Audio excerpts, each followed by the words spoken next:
الحمدللہ والصلاة والسلام علی رسول اللہ اما بعد اعوذ باللہ من الشیطان الرجیم بسم اللہ الرحمن الرحیم۔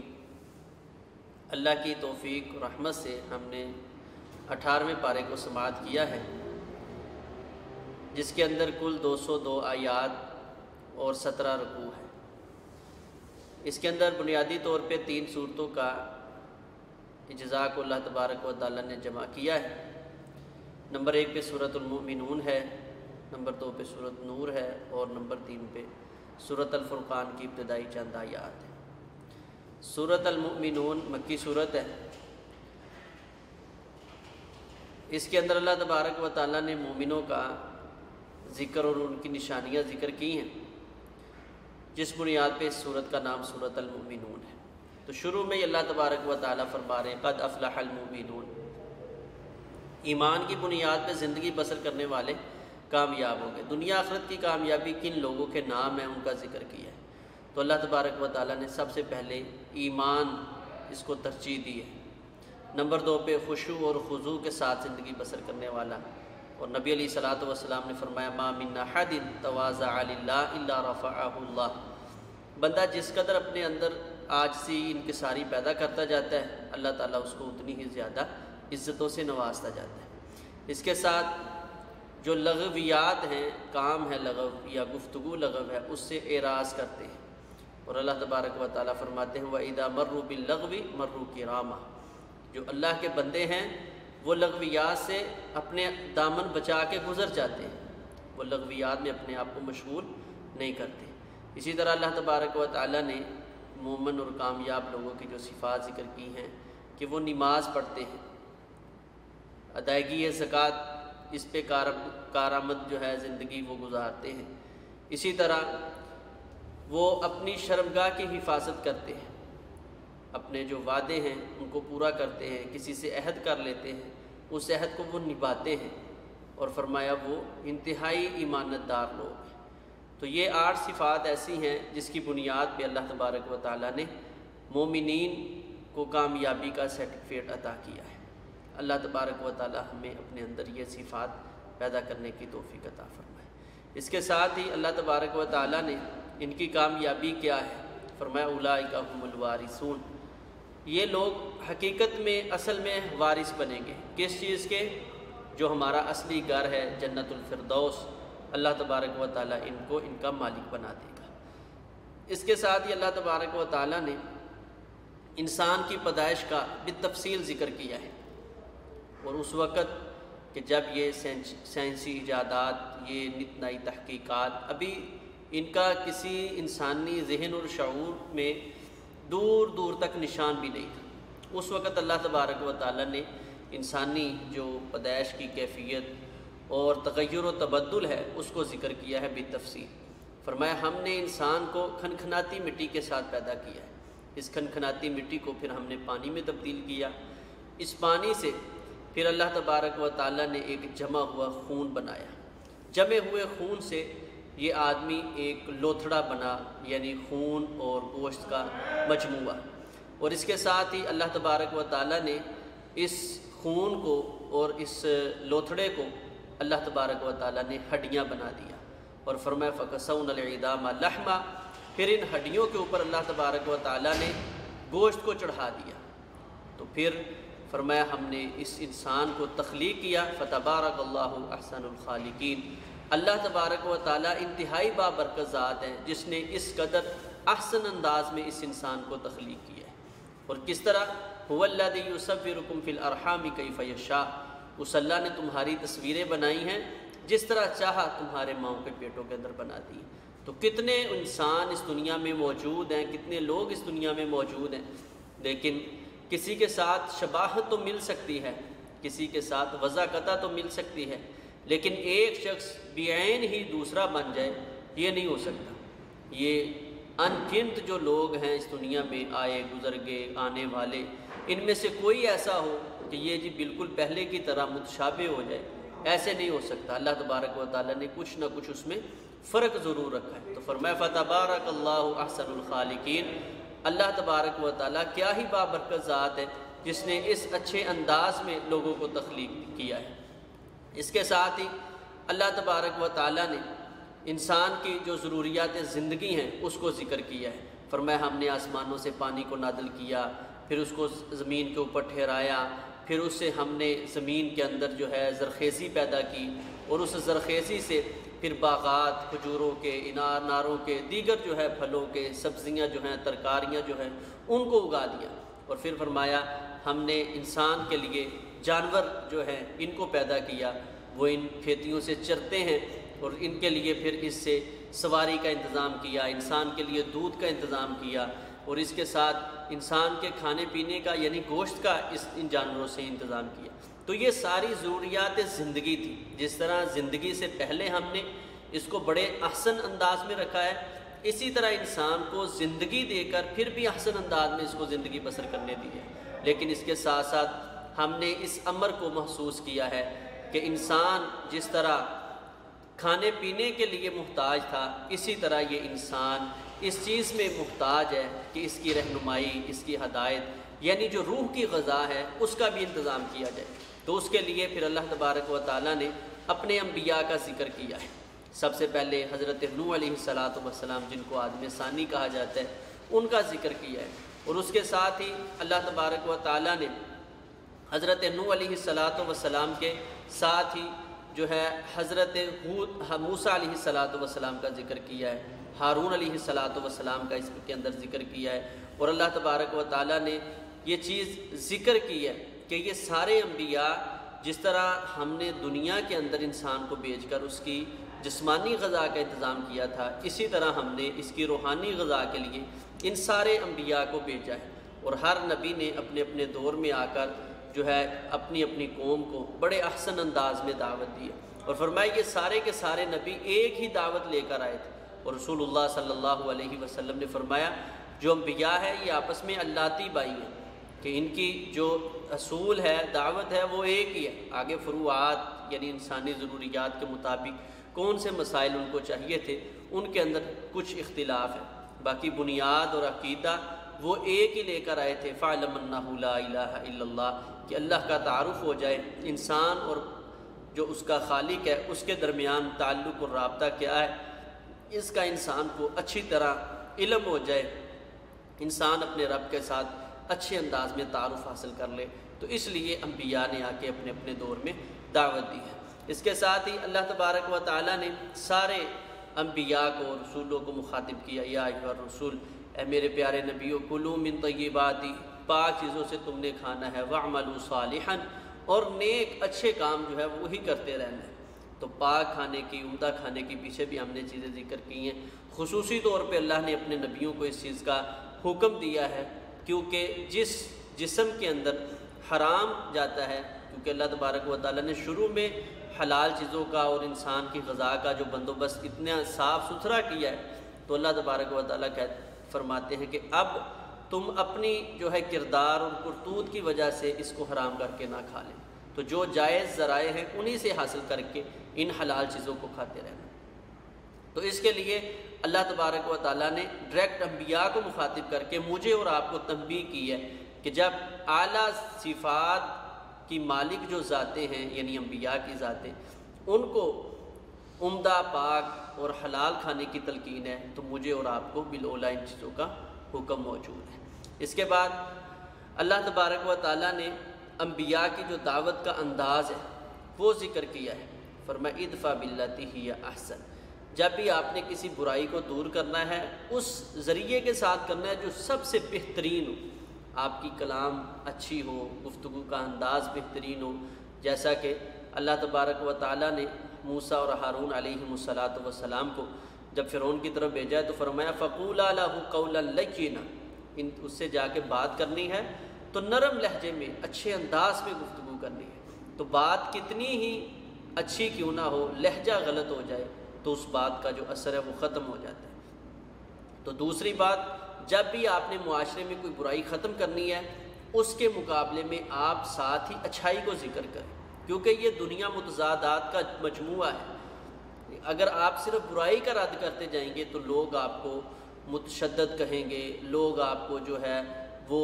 دین دنیا سے بیزار سمجھیں گے، لوگ آپ کو جو ہے نا سخت مزاج سمجھیں گے۔ لیکن اگر کسی بھی برائی کے بدلے میں لوگوں کو اچھائی دے دی جائے، مثال کے طور پہ کوئی جھوٹ بولتا ہے تو اس کے سامنے سچ کے فوائد ذکر کیے جائیں کہ بھئی جھوٹ وہ کیوں بولتا ہے، اس کو یہ سمجھ آتی ہے کہ میں جھوٹ بولتا ہوں تو میرا فائدہ ہو جاتا ہے، میں بچ جاتا ہوں۔ لیکن اگر ہم اس کے سامنے فوائد سچ کے ذکر کریں گے تو وہ سچ کی طرف جو ہے ترغیب کرے گا، اس کا جو شوق وہ بڑھے گا اور انشاءاللہ اس کی اصلاح ہو جائے گی۔ تو ہمیشہ کسی برائی کا رد کرنا ہے تو اس کے لیے کیا طریقہ ہے کہ ساتھ ہی کوئی اچھائی جو ہے اس کو بھی ذکر کر دیا جائے۔ اس کے بعد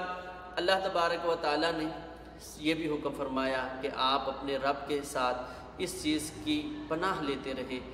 اور یہ اللہ سے التجائیں کرتے رہیں، ربی اعوذ بک من ہمزات الشیاطین، اے اللہ یہ پھونکنے والے جو شیاطین ہیں، اے اللہ ان کی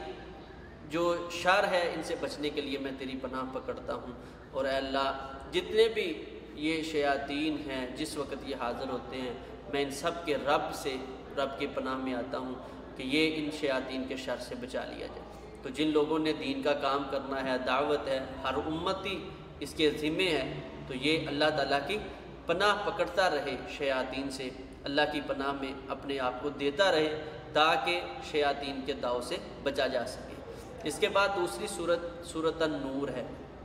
جس کی کل 64 آیات اور 9 رکوع ہیں، اور یہ سورت مدنی ہے، 5 ہجری میں تقریباً یہ نازل ہوئی ہے، اور اس کے نزول کا اصل جو مقصد تھا اور پس منظر ہے وہ واقعہ افک جو ام المومنین اماں جی عائشہ صدیقہ رضی اللہ تعالی عنہ پر تہمت کا لگائے جانا غزوہ بنو مستلق سے واپس آتے ہوئے۔ تو اللہ تبارک و تعالیٰ نے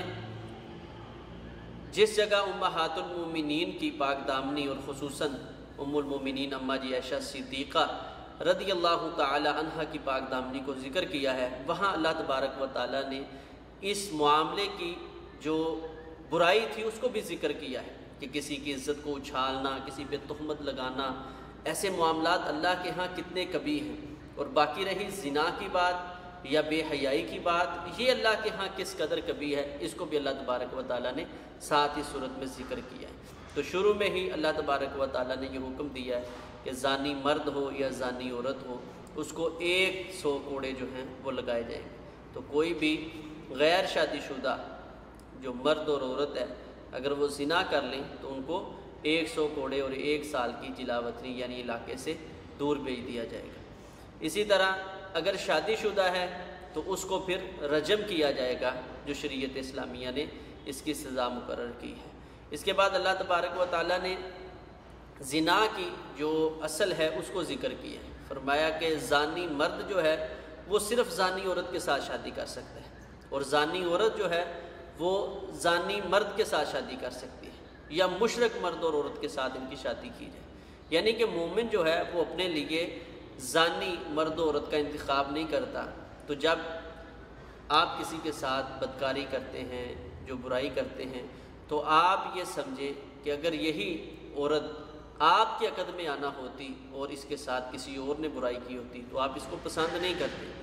تو اس عورت کو پھر اس لیے آپ بھی ناپسندیدہ نہ بنائیں کیونکہ یہ مومن ہے تو مشرکہ نہیں ہے۔ تو اس لیے نبی علیہ السلام نے بھی اس کی مثال دی تھی، وہ زانی آدمی آیا تھا، اللہ کے نبی مجھے زنا کی اجازت دے دیں، تو آپ نے فرمایا تیری بہن کے ساتھ کوئی ایسا کرے تجھے گوارا ہے، تیری ماں کے ساتھ ایسا کرے، تیری بیٹی کے ساتھ ایسا کرے، تیری خالہ کے ساتھ ایسا کرے، اگر تجھے یہ پسند نہیں ہے تو پھر جس کے ساتھ تو زنا کی اجازت چاہ رہا ہے وہ بھی تو کسی کی ماں، بہن، بیٹی ہے، تو پھر اس کے لیے تو اجازت کس طرح طلب کرتا ہے۔ تو یہ آدمی اس کو بات سمجھ آ گئی اور اس نے پھر اللہ تبارک و تعالیٰ سے التجا دعا، خصوصاً رسول اللہ صلی اللہ علیہ وسلم نے اس کے لیے دعا کی۔ اس کے بعد اللہ تبارک و تعالیٰ نے ان لوگوں کا جو مومنوں کی عزتوں کو اچھالتے ہیں، جو ہے تہمت زنا لگاتے ہیں، تو اللہ تبارک و تعالیٰ نے فرمایا اگر ان کے پاس 4 گواہ نہیں ہیں تو ان کو کوڑے لگائے جائیں گے، 80 کوڑے جو ان کی سزا مقرر کر دی گئی ہے۔ اور ایسا بھی ہو کہ اگر 2 آدمیوں نے اپنی آنکھوں سے کسی کو زنا کرتے ہوئے دیکھ لیا تو وہ بھی اگر دعویٰ دائر کرتے ہیں ان کے پاس 4 گواہ نہیں ہیں تو ان کو بھی شریعت اسلامیہ کی اس مقدس روشنی کے اندر جو ہے 80 کوڑے لگائے جائیں گے۔ یہی وجہ ہے کہ آپ نبی علیہ السلام کے دور کا مطالعہ کریں، آپ کو نبی علیہ السلام کے پورے دور میں نبی علیہ السلام کی زندگی میں آپ کو کہیں یہ نہیں ملے گا کہ کسی صحابی رسول نے آ کے اس دعوے کو دائر کیا ہے کہ میں نے فلاں کو زنا کرتے ہوئے دیکھا، جبکہ یہ تو مل جاتا ہے کہ کئی صحابہ کرام یا صحابیات جن سے غلطی ہو گئی، انہوں نے آ کے اللہ کے رسول علیہ السلام سے یہ بات کہی، طہرنی یا رسول اللہ صلی اللہ علیہ وسلم، اللہ کے رسول ہم سے یہ معاملہ ہو گیا ہے، ہمیں پاک کر دیجیے، آپ نے رجم بھی کیا ہے۔ تو اس کا مطلب کیا ہوا کہ صحابہ اکرام کسی کی عزت کو اچھالنے کے بارے میں انتہائی محتاط ہوتے تھے، تو ہمیں بھی چاہیے ہم اس چیز کو اپنے آپ کو انتہائی محتاط کریں۔ ایک اور مسئلہ تھا کہ بعض اوقات آدمی کے گھر والی یعنی کہ بیوی، اس کے معاملے میں ایسے شکوک و شبہات کا آدمی شکار ہو جاتا ہے، یا پھر اپنی آنکھوں سے دیکھ ہی لیتا ہے، تو وہ کیا کرے؟ تو شریعت اسلامیہ نے شروع اسلام میں تو یہی تھا کہ رسول اللہ صلی اللہ علیہ وسلم نے فرمایا یا تو گواہی لے کے آ یا پھر حد کھانے کے لیے تو تیار ہو جائے۔ لیکن صحابی رسول فرمانے لگے اللہ کے رسول جب میرے گھر کے اندر یہ معاملہ ہے تو میں کس طرح باہر لوگوں کو گواہی کے لیے ڈھونڈ کے لاؤں گا کہ آئے جی میری بیوی کا یہ معاملہ دیکھیں، میری تو عزت یہ گوارا نہیں کرتی۔ تو اللہ تبارک و تعالیٰ نے اس کے لیے مستقل لعان کا سسٹم جاری کر دیا ہے کہ اگر ایسی بات ہے تو پھر مرد و عورت کے درمیان آپس میں لعان ہو جائے گا، قاضی حاکم وقت کے پاس جا کے اپنا دعویٰ دائر کرے گا مرد کہ میں نے اپنی بیوی کو اس انداز میں دیکھا ہے، اور پھر جو ہے وہ دونوں قسمیں دیں گے اور ان قسموں کے ساتھ ان دونوں کی پھر پکی پکی جدائی کرا دی جائے گی۔ تو یہ لعان کا طریقہ شریعت اسلامیہ نے اسی صورت کے اندر نازل کیا ہے۔ اس کے بعد اللہ تبارک و تعالیٰ نے اس واقعے افق کو ذکر کیا ہے جو ام المومنین اماں جی عائشہ صدیقہ رضی اللہ تعالیٰ عنہ پر جو تہمت لگی تھی، اللہ تبارک و تعالیٰ نے اس کا رد ذکر کیا ہے اور اماں جی کی پاکیزگی کو بیان کیا ہے۔ اس کے ساتھ ہی اللہ تبارک و تعالیٰ نے جس جگہ پاکیزگی کو ذکر کیا ہے وہاں فرمایا ان الذین یحبون ان تشیع الفاحشۃ فی الذین آمنوا، فرمایا وہ لوگ جو یہ پسند کرتے ہیں کہ بے حیائی کی باتیں، بے حیائی کے کام ایماندار لوگوں کے اندر جو ہے نا ان کو پھیلا دیا جائے، تو فرمایا لہم عذاب علیم فی الدنیا والآخرہ، ہم نے ان کے لیے دردناک عذاب تیار کیا ہے جو دنیا اور آخرت میں ہے۔ تو یہاں یہ بات سمجھنے والی ہے، آپ اس واقعہ افق سے بھی یہ سبق سیکھ سکتے ہیں۔ نبی علیہ الصلوۃ والسلام تقریباً 1 مہینہ کے قریب ماں جی پہ تہمت لگی ہے، تو اللہ کے رسول صلی اللہ علیہ وسلم گھر آتے ہیں، تو ماں جی فرماتی ہیں کہ اتنے اوقات میں اتنے وقت میں رسول اللہ صلی اللہ علیہ وسلم نے میرے سے کوئی بات نہیں کی، ہاں میں یہ محسوس ضرور کرتی تھی کہ جس طرح آپ میرے ساتھ پہلے محبت، عقیدت اور ایک میرے ساتھ شوق کے ساتھ نبی علیہ السلام میرے پاس آتے اور آپ کے چہرے پہ ایک خوشی ہوتی، وہ میں محسوس نہ کر پاتی، بس میں دل ہی دل میں اس چیز پہ محسوس کرتی کہ نبی علیہ السلام کو میرے ساتھ کیا معاملہ ہو گیا۔ لیکن نبی علیہ السلام نے یہ بات کرنا بھی پسند نہیں کی۔ میرا اور آپ کا رویہ کیا ہے؟ اللہ نہ کرے ایسا کوئی معاملہ محلے میں، علاقے میں ہو جائے، ہم اپنی اولاد کو بٹھا بٹھا کے یہ باتیں سمجھاتے ہیں، کرتے ہیں، وہ فلاں کے ساتھ ایسا ہو گیا، اس کے بیٹے نے ایسا کر دیا، اس کی بیٹی سے ایسا ہو گیا۔ تو نبی علیہ السلام حالانکہ عورت اور بیوی کے جو معاملات بڑے کلوز ہوتے ہیں، لیکن شریعت اسلامیہ نے حیا اور غیرت اس قدر سکھائی ہے کہ اللہ کے رسول صلی اللہ علیہ وسلم نے اپنی زبان سے ایسی بات کرنے کو پسند ہی نہیں کیا، حتیٰ کہ مستہ جو ہے وہ نبی علیہ الصلوۃ والسلام ام المومنین اماں جی عائشہ کے ساتھ بار قضائے حاجت کے لیے گئی، تو انہوں نے پھر وہ بھی 1-2 مرتبہ گری، تو انہوں نے تعیسہ مستہ تباہ و برباد ہو جائے، ماں جی عائشہ فرمانے لگی بدری ہے، آپ اس کو کہہ رہے، فرمایا وہ تو تیرے اوپر تہمت لگا رہے ہیں، میرے اوپر تہمت۔ اس دن جا کے پتہ چلا کہ مدینے کے اندر تو یہ طوفان بپا ہو گیا ہے کہ ام المومنین اماں جی عائشہ صدیقہ پہ تہمت لگی ہے۔ تو رسول اللہ صلی اللہ علیہ وسلم نے جو بات لوگوں میں پھیلی ہوئی ہے لیکن حیا اور غیرت کے منافی ہے، آپ نے وہ بات اپنی بیوی سے ذکر کرنا پسند نہیں کی جس کے ساتھ معاملہ ہو رہا ہے۔ تو ہم ایک دوسرے کی ایسے باتیں، اور پھر بچوں کے اندر یہ ہماری جو بچوں کی تربیت ہے ان کے لیے انتہائی نقصان دہ، بچنا چاہیے۔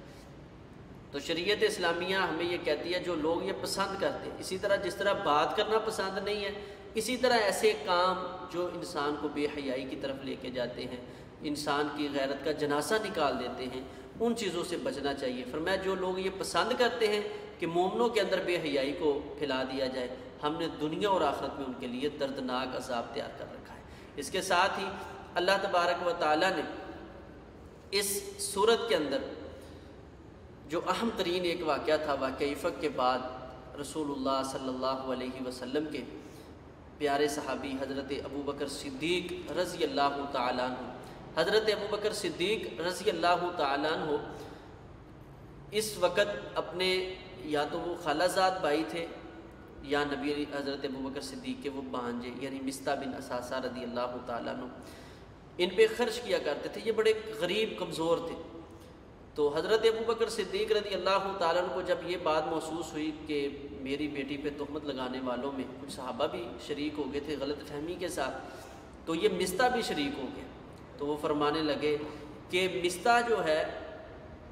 یہ اس پہ تو میں اتنا احسان کرتا ہوں، خرچ کرتا ہوں، پھر میری اس سے قربت ہے، پھر یہ اللہ کے نبی کا صحابی ہے، اور ان کو یہ بھی معلوم ہونا چاہیے کہ حضرت عائشہ کو تکلیف دے کر نبی علیہ السلام کو تکلیف پہنچانا مقصود تھا منافقین کا۔ تو اتنی بات پہ فرمانے لگے اللہ کی قسم آج کے بعد میں مصطح پہ کچھ خرچ نہیں کروں گا۔ اللہ تبارک و تعالیٰ کو یہ انداز پسند نہیں ہے۔ ہمارے ہاں بھی لوگ آج کل یہ کہتے ہیں جی نیکی کا دور نہیں رہا، اب وہ دور نہیں ہے ہم کسی کے ساتھ نیکی کریں۔ تو اللہ تبارک و تعالیٰ نے اس چیز کو ذکر کیا، فرمایا جن کو اللہ نے فضل سے نوازا ہے، مال و دولت سے نوازا ہے، وہ اللہ کی قسمیں نہ اٹھائیں کہ ہم جو ہیں مہاجرین پہ، غرباء، مساکین پہ، قریبی رشتہ داروں پہ خرچ نہیں کریں گے۔ الا تحبون ان یغفر اللہ لکم، ان کو چاہیے کہ یہ ان کو معاف کر دے، ان پہ درگزر کر دے، کیونکہ یہ پسند نہیں کرتے کہ اس کے بدلے میں اللہ ان کی زندگی کے سارے گناہ معاف فرما دے۔ تو حضرت ابوبکر صدیق رضی اللہ تعالیٰ جب یہ بات سنی، فرمایا میرے رب میں اس چیز کو پسند کرتا ہوں کہ میری زندگی کے گناہوں کو معاف کر دیا جائے۔ اور جس حساب سے پہلے حضرت مصطح رضی اللہ تعالیٰ عنہ کے گھر میں راشن جاتا تھا، اسی طرح حضرت ابوبکر صدیق رضی اللہ تعالیٰ عنہ نے دوبارہ بیچنا شروع کر دیا۔ تو یہ دو اہم ترین معاملے اللہ تبارک و تعالیٰ نے اس سورۃ نور کے اندر نازل کیے۔ ایک ام المومنین اماں جی عائشہ صدیقہ رضی اللہ تعالیٰ عنہ کے اوپر جو بہتان الزام تراشی تھی، اور اللہ تبارک و تعالیٰ نے اس کو یہ بات کہہ کے کہ سبحانک ھذا بہتان عظیم، فرمایا یہ تو انتہائی تعجب والی بات ہے، نبی کی بیوی ہو، صدیق کی بیٹی ہو،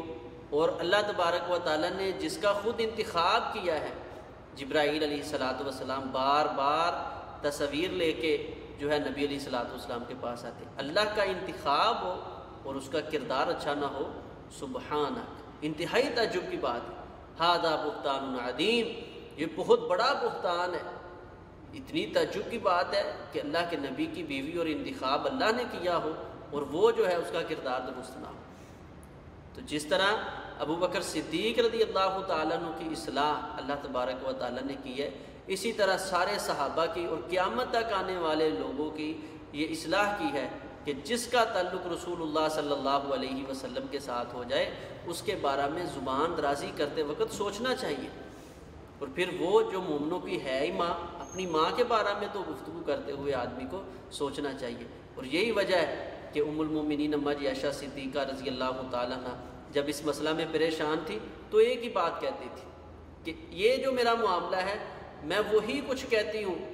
جو یوسف کے باپ نے کہا تھا۔ فرماتی اتنی میں غمگین تھی کہ اس وقت مجھے حضرت یعقوب علیہ السلام کا نام بھی ذہن میں نہیں آ رہا تھا، تو میں نے یہ کہا یوسف کے باپ کا جو معاملہ ہے نا میرا بھی وہی معاملہ ہے، اور جب اللہ نے یہ برات نازل کی ہے میں قربان جاؤں۔ تو ماں جی جو ان کی والدہ تھی وہ فرمانے لگی عائشہ اٹھو، اللہ کے نبی صلی اللہ علیہ وسلم کا نا آپ شکریہ ادا کرو۔ فرمایا ان کا شکریہ کیا، اللہ کے ساتھ محبت لگاؤ، خاوند ہیں اللہ کے نبی ہیں، لیکن جب اللہ کے ساتھ لگاؤ ہے تو کہنے لگی میں اس ذات کا شکریہ ادا کروں گی جس نے میری برات کا اعلان کیا ہے۔ حق تو یہ تھا کہ یہ لوگ بھی میری برات کا فوراً اعلان کرتے، لیکن کچھ چیزیں ہیں وہ مصلحت کی بنیاد پہ، ایک تو آزمائش ہوتی ہے اللہ کی طرف سے، دوسرا رسول اللہ صلی اللہ علیہ وسلم اس بات کو فوراً شیئر بھی اپنی طرف سے کر دیتے، تو منافقین نے کہنا تھا دیکھا اپنے گھر کی باری آئی ہے تو اب جلدی سے صفائیاں دینا شروع کر دیں، تو آپ نے یہ انتظار کیا، اس میں حکمت یہ تھی کہ اللہ تبارک و تعالیٰ نے قرآن کی آیات کو نازل کر دیا۔ واقعہ بڑا تفصیلی ہے، ہم نے صرف اس کو انتہائی مختصر کر کے پیش اس لیے کیا ہے کہ وقت ہمیں اجازت نہیں دے رہا۔ انشاءاللہ پھر کسی وقت میں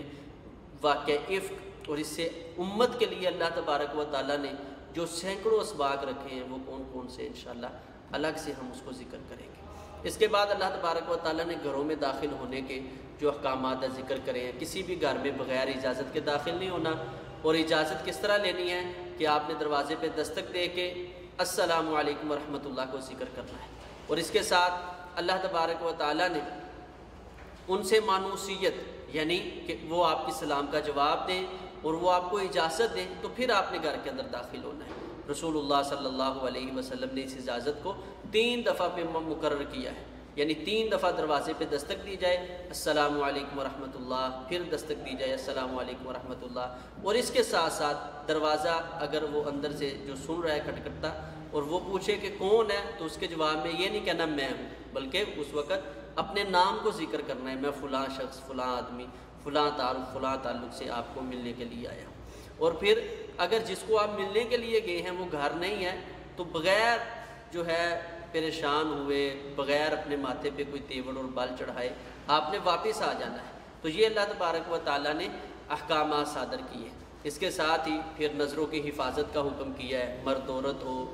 دونوں کو یہ حکم ہے کہ اپنی نظروں کی مکمل طور پہ حفاظت کرے، نظروں کو جھکا کے رکھے، اپنی شرمگاہ کی حفاظت کرے۔ اس کے ساتھ ساتھ اللہ تبارک و تعالیٰ نے باہر نکلنے کے احکامات ذکر کیے ہیں کہ جب گھر سے باہر نکلنا ہے تو پھر بھی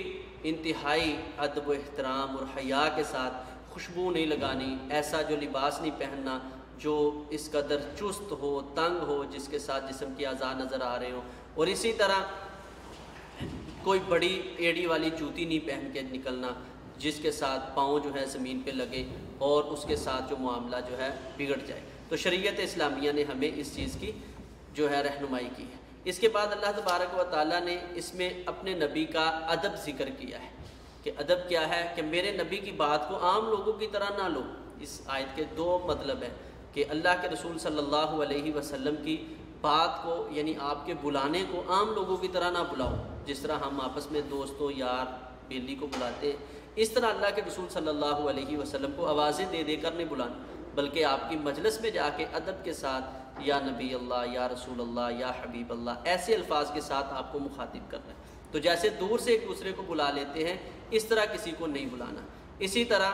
رسول اللہ صلی اللہ علیہ وسلم کی بات کو، جس طرح ہم ایک دوسرے کی بات کو کبھی دل کیا تو اہمیت دے دی، دل کی اہمیت نہ دی، ایسے بھی نہیں کرنا۔ تو شریعت اسلامیہ ان چیزوں سے ہمیں روکتی ہے۔ تو رسول اللہ صلی اللہ علیہ وسلم کی بات کی اہمیت جاننی ہے۔ اس کے ساتھ ہی اللہ تبارک و تعالیٰ نے ان دونوں گروہوں کا ذکر کیا ہے، مومنوں کا بھی اور منافقوں کا بھی، کہ جو منافق ہیں وہ رسول اللہ صلی اللہ علیہ وسلم کی بات سن کے شک کے اندر پڑ جاتے ہیں، اور اذا فریق منہم،